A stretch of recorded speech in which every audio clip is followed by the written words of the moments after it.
नमस्ते और आप सभी का हार्दिक स्वागत है। मैं धनंजय कुमार आप सभी का अभिनंदन करता हूं।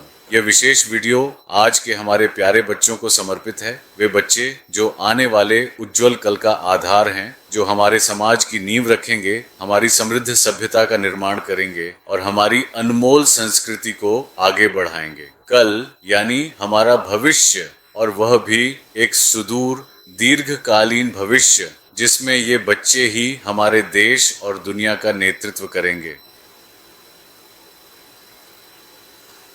तो आइए हम सभी मिलकर इस बात पर विचार करें कि एक सभ्यता के रूप में हम मनुष्य इस विशाल पृथ्वी ग्रह पर वास्तव में कहाँ खड़े हैं, हमने अब तक कैसा प्रदर्शन किया है। तो यह सब कुछ दो अत्यंत महत्वपूर्ण पूर्व शर्तों पर आधारित है जो कि आवश्यक हैं। पूरे ब्रह्मांड के अस्तित्व के लिए आवश्यक पूर्व शर्तें और मूलभूत आवश्यकताएं,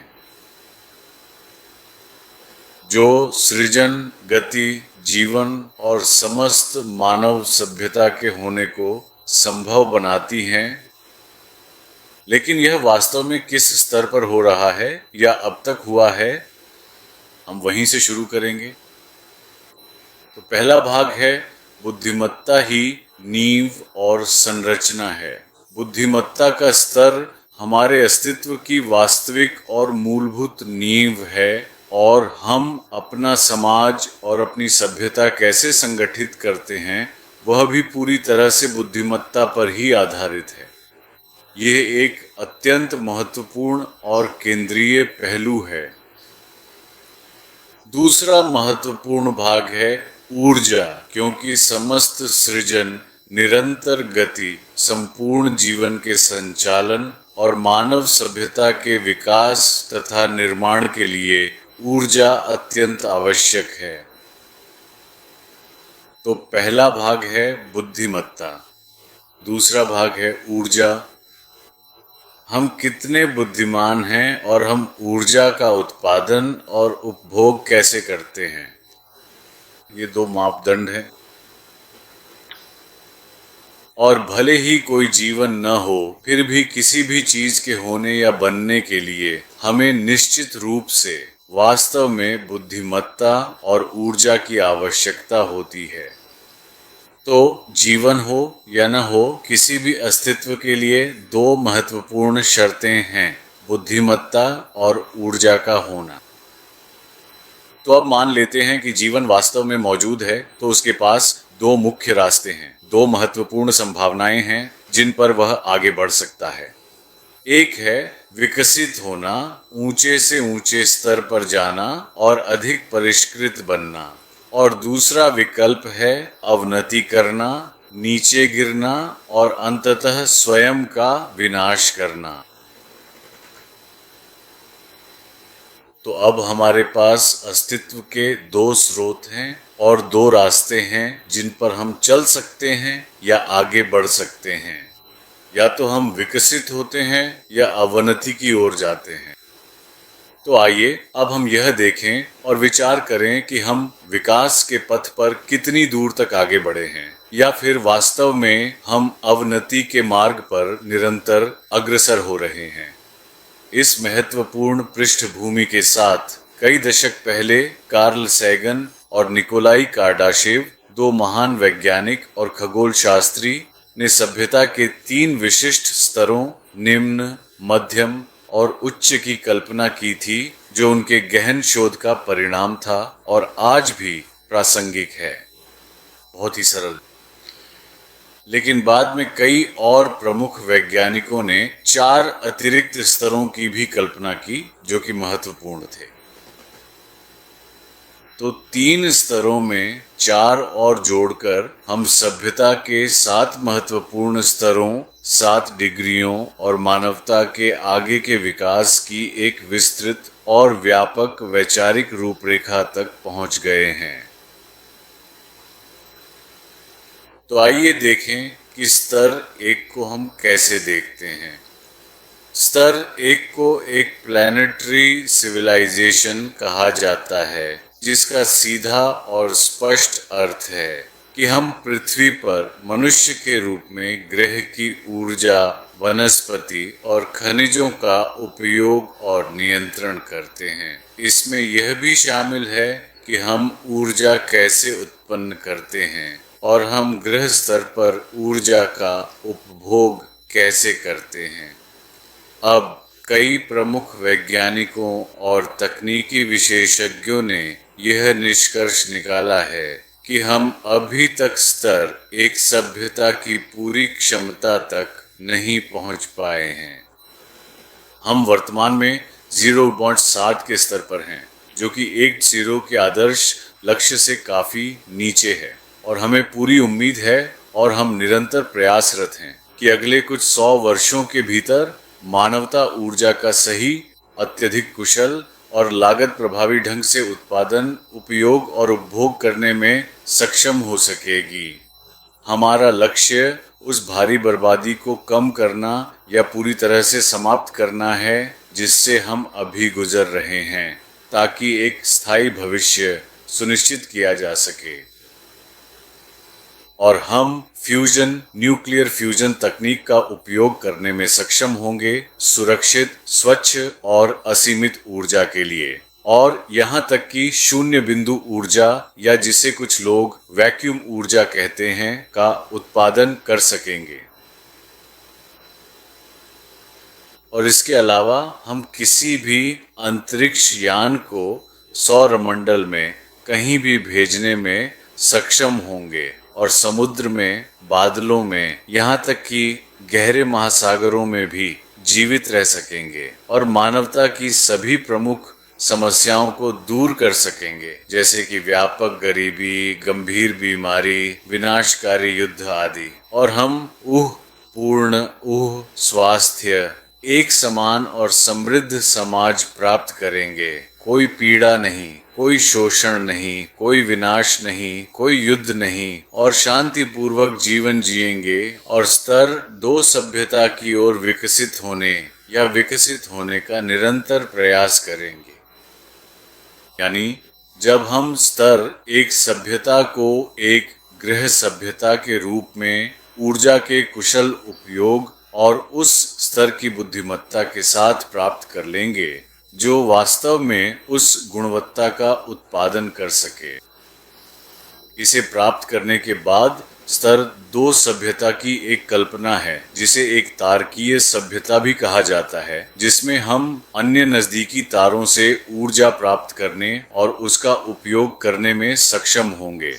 यह एक बहुत ही महत्वपूर्ण कदम होगा जो हमें ब्रह्मांड में अपनी स्थिति को समझने में मदद करेगा। सबसे पहले हमें सौर ऊर्जा तक पहुंचने में सक्षम होना चाहिए। फिर अगले स्तर पर यह होगा कि हम नजदीकी तारों से ऊर्जा प्राप्त करें, ग्रहों और अन्य विशालकाय तारकीय पिंडों को स्थानांतरित कर सकें और आनुवंशिक पुनरुत्पादन भी कर सकें। दूसरे शब्दों में, पूर्ण स्वास्थ्य प्राप्त करने के अलावा हमें अपनी आनुवंशिक संपदा को बढ़ाने में भी सक्षम होना चाहिए और उस स्तर की संभावित अवधि 1 लाख से 10 लाख वर्षों के बीच हो सकती है, जो कि एक बहुत ही लंबी और अविश्वसनीय रूप से विस्तारित समय सीमा है, एक ऐसी अवधि जो वास्तव में अकल्पनीय है। तो यह वास्तव में एक बहुत ही महत्वपूर्ण दीर्घकालिक दृष्टि है, लेकिन ये भले ही अभी दीर्घकालिक लगे, अगर हम उस सही दिशा में आगे नहीं बढ़ेंगे तो ये कभी भी संभव नहीं होगा। इसलिए कम से कम आज के बच्चों को यह पता होना चाहिए या उन्हें यह बताया जाना चाहिए कि समय की अवधारणा, जैसे अल्पकालिक या दीर्घकालिक, मूल रूप से हमारे अपने जीवन काल पर निर्भर करती है। तो 30, 40 या 100 वर्षों से अधिक कुछ भी दीर्घकालिक माना जाता है, क्योंकि वह हमारे जीवन काल से परे है। इसलिए हमें केवल अपने जीवन काल पर ही नहीं, बल्कि ग्रह और सभ्यता के जीवन काल पर ध्यान देना चाहिए, जो एक व्यापक और दीर्घकालिक अवधारणा है। और यह वास्तव में आज की आधुनिक सभ्यता विशेष रूप से संपूर्ण मानवता और उससे भी अधिक आज के छोटे बच्चों की असीमित संभावना, उनकी दूरदृष्टि और उनकी बौद्धिक क्षमता को पूरी तरह से खोलता है। फिर हम तीसरे स्तर की सभ्यता पर आते हैं, जिसे गैलेक्टिक सभ्यता कहा जाता है, जहां सभ्यता आकाशगंगा में कहीं भी तारों से ऊर्जा प्राप्त कर सकती है और उसका उपयोग कर सकती है। तो आकाशगंगा में कहीं भी तारों से ऊर्जा का उपयोग करने में सक्षम होने के लिए सबसे पहले हमें आकाशगंगा के कई कई तारों तक पहुंचना होगा, ताकि पूरी आकाशगंगा हमारा घर बन जाए। पृथ्वी से सौरमंडल और फिर आकाशगंगा तक की शुरुआत करते हुए यह तीसरा स्तर है गैलेक्टिक सभ्यता। हम आकाशगंगा में यात्रा करने में सक्षम हैं। शायद इसके लिए समय यात्रा की आवश्यकता होगी। अतीत और भविष्य में यात्रा करने में सक्षम होना और अपनी आयु बढ़ाना, क्योंकि यह संभव है कि आनुवंशिक संशोधन, उत्तम स्वास्थ्य और एक उत्तम वातावरण के कारण हमारी आयु निश्चित रूप से बढ़ेगी और बढ़नी भी चाहिए। यह एक महत्वपूर्ण विचार है और इस पर विचार करना आवश्यक है। हमें खुद को इस सोच तक बिल्कुल भी सीमित नहीं करना चाहिए कि हमारी आयु तय है, हमारी क्षमता भी तय है और हमारा भविष्य भी पूरी तरह से तय है। तो आइए उस जड़ता, उस पुरानी सोच से बाहर निकलें और अनंत संभावनाओं के लिए खुद को पूरी तरह से खोलें। यही है गैलेक्टिक सभ्यता की वास्तविक अवधारणा। फिर चौथा स्तर है यूनिवर्सल सभ्यता, जिसका अर्थ है कि हमारे पास अब तक झात पूरे ब्रह्मांड तक पहुंच है और हम वर्महोल्स बनाकर पूरे झात ब्रह्मांड में आसानी से यात्रा कर सकते हैं। यह एक ऐसी स्थिति है जहां मानव जाति ने अपनी सीमाओं को पार कर लिया है और अंतरिक्ष के विशाल विस्तार में अपनी उपस्थिति दर्ज करा दी है। सारी आकाशगंगाइयों हमारी पहुंच में होनी चाहिए। ये एक बड़ा सपना है, लेकिन इसे पूरी तरह से भूल जाने या इसके बारे में बिल्कुल भी सोचे बिना रहने से बेहतर है कि हम एक सपना देखें। तो बड़े सोच के साथ हम बड़े काम कर सकते हैं। तो यूनिवर्सल सभ्यता में उस स्तर पर हम अपनी चेतना के स्तर को ऊंचा उठा चुके होंगे, जहां हमारी समझ और अनुभव का विस्तार होगा। यह सभ्यता हमें हमारे अस्तित्व के कहीं अधिक व्यापक और गहरे स्तर तक चेतना को बढ़ाने में मदद करेगी, जिससे हम ब्रह्मांड के रहस्यों को और गहराई से समझ पाएंगे। फिर पांचवां स्तर है मल्टीवर्सल सभ्यता, जहां हम एक से अधिक ब्रह्मांडों के साथ संबंध स्थापित कर पाएंगे और उनकी जटिलताओं को समझने में सक्षम होंगे। दूसरे शब्दों में, अंतरिक्ष में जहां भी कोई भी आयाम है, हमें वहां ऊर्जा का उपयोग करने, उसे सीखने की पहुंच होनी चाहिए। और जैसे जैसे हम अधिक सीखते हैं, हम और आगे बढ़ते हैं।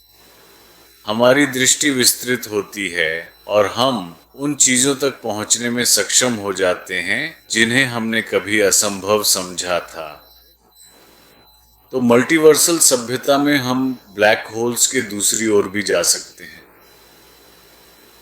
हम व्हाइट और ब्लैक होल्स के माध्यम से यात्रा कर सकते हैं और पहले से अज्ञात ब्रह्मांडों की खोज या यात्रा कर सकते हैं। यही मल्टीवर्स है।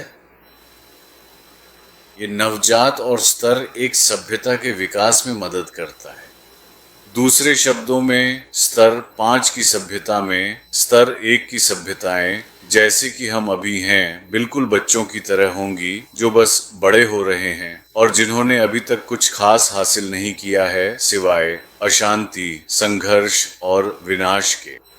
इसलिए हमें सिखाने की जरूरत है, हमें प्रेरित करने की जरूरत है, हमें ऊपर उठाने की जरूरत है। तो स्तर 5 की सभ्यता वह होगी जहां उस स्तर की सभ्यता स्तर 1 की सभ्यता को ऊपर उठाने में मदद करेगी।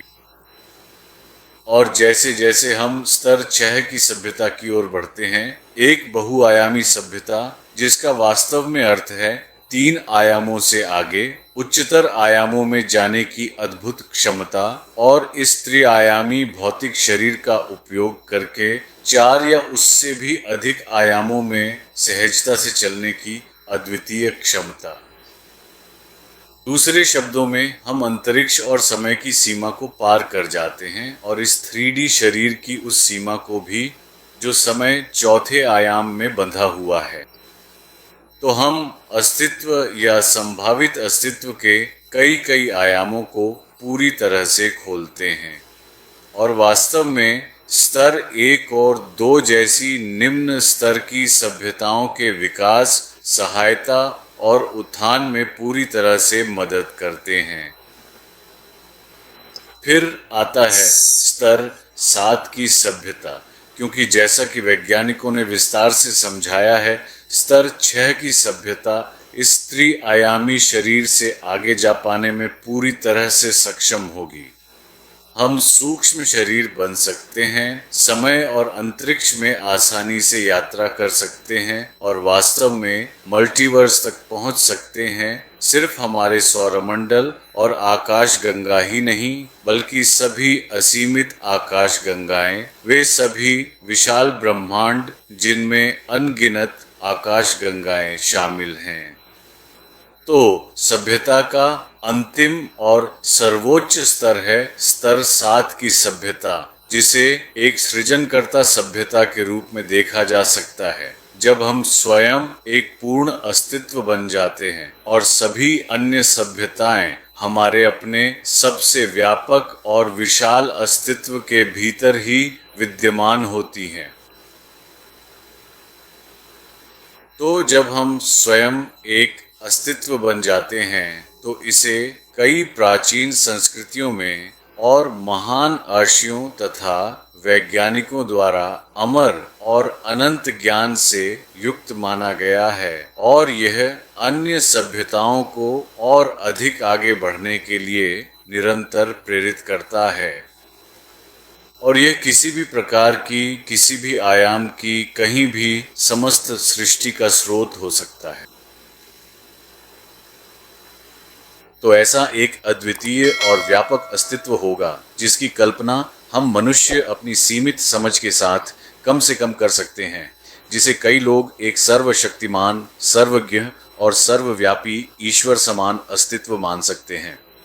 अब ईश्वर को किसी व्यक्तित्व के रूप में या मानवीय गुणों के साथ नहीं देखा गया है।